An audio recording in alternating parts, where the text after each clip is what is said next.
Dr. RWinbush, the director of the Race Relations Institute at Fisk University.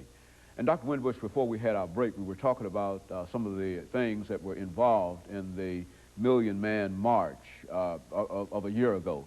And let's continue that conversation and to have you to give us your impression of what has happened since then dealing with this war, with this march.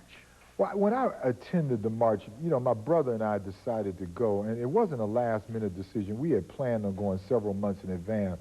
And the impact of the march, I think, is still being felt across the United States.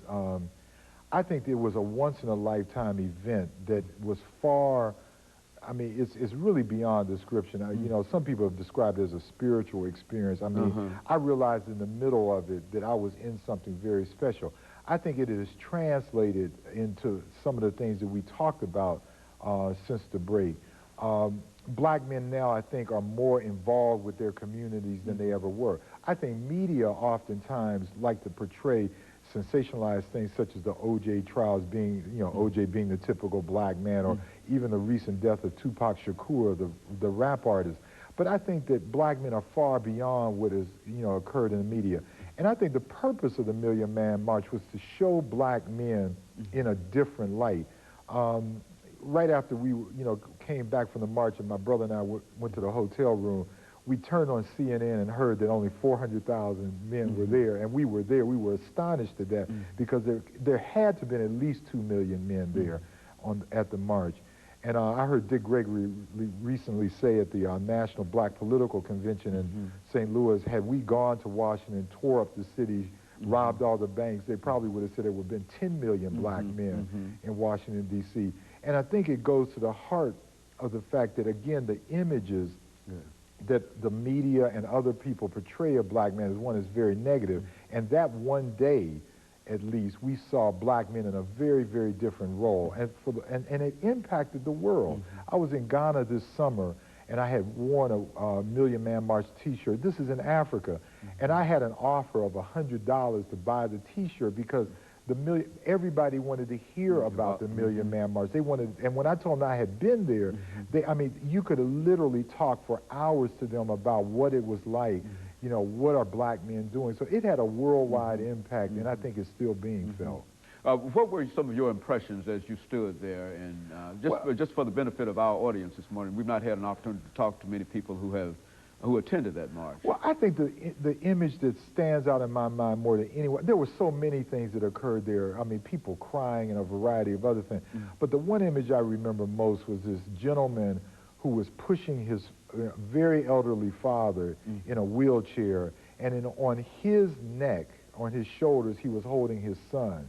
So I saw 3 generations of black men, a little boy, a son, and a father, you know, all together, you know, moving along the mall area.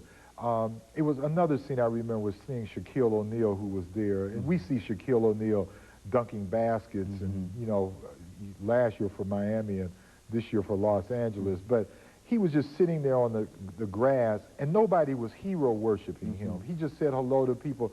People said, there goes Shaquille O'Neal. We saw Michael Jordan as well, but nobody saw them as the superstars that they are. They were just ordinary black men. We were all brothers and fathers and sons and uncles and everything else that day, and I think there was a camaraderie that, again, I think is still being felt among black men around this country. You know, people often talk about, and I've had an opportunity to talk to a number of people since then, and even those who were not there, who saw it only on television, had the same kind of experience in terms of what they were seeing, even though they were not a part of the crowd and et cetera. And so a number of people have explained that to me. Well, it was very interesting to see, like on the plane flying up there, that almost half of the plane were black men. And I fly a lot and travel a lot, but I rarely see other black men on the plane. And then when getting off the plane, we all knew as we were, you know, congregating there that this was something special.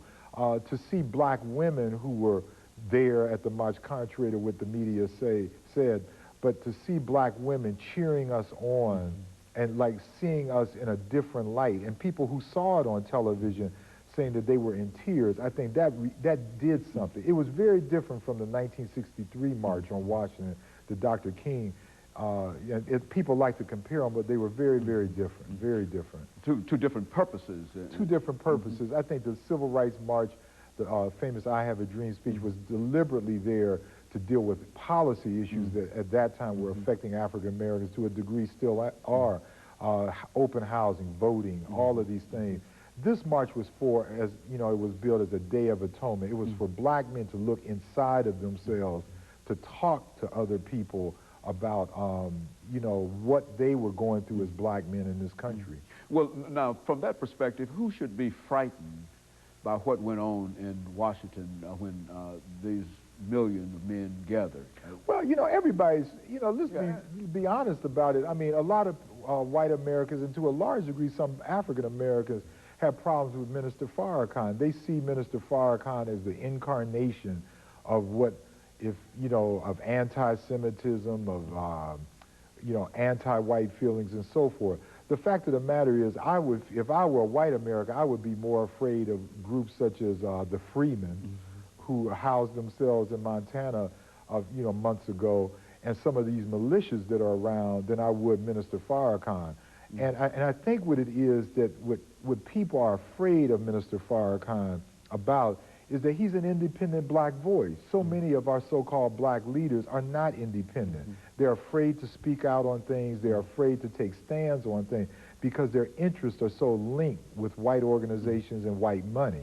I recently read an article that certain civil rights organizations, which I will leave unnamed, cannot mount a major anti-tobacco ad campaign in our community simply because of the fact that many of the tobacco companies give huge sums of money to support those organizations. Farrakhan is independent, and I think he's in the long tradition of rare, though it may be, of independent black voices, and I think that's why African Americans resonate to him. And of course, I think the race relations that Fisk University has always dealt with those kinds of individuals.